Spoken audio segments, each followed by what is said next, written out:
ay tumitingin-tingin na, umaaligid sa Kenty, nandoon with the concealed play. Hinaharap nila si Sanford pero si Carl ang nakita nila. Ganda ng hawak nila kay Carl dito. Nagamit na rin yung Glorious Pathway.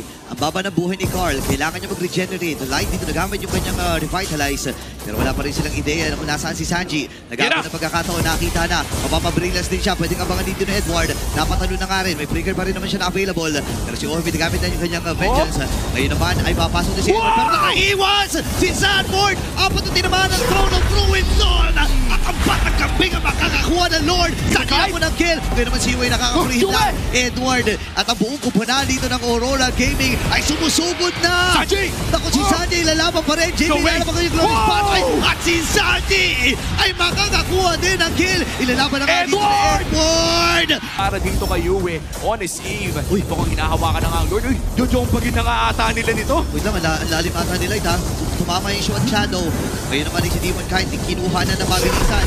Yung Lord na ito, AOG, nagamit din. Pero sabi dito ng CLB, sige, bigyan kaya natin si Edward. Kaya lang napakapunan talaga, papasok ng Throne of Ruins. Kaya lang naipit ata siya doon sa pader. River Manipulation, nabitawan na rin. Yung mapapatay! Si Carl TZ at ang Aurora Gaming ay ready na rin para sugurin ang mga member dito ng CL. Mamamatay dito si JP, ngayon si OM ay hinahabol. Kailangan niya lumayo, Sanford ay mamamatay.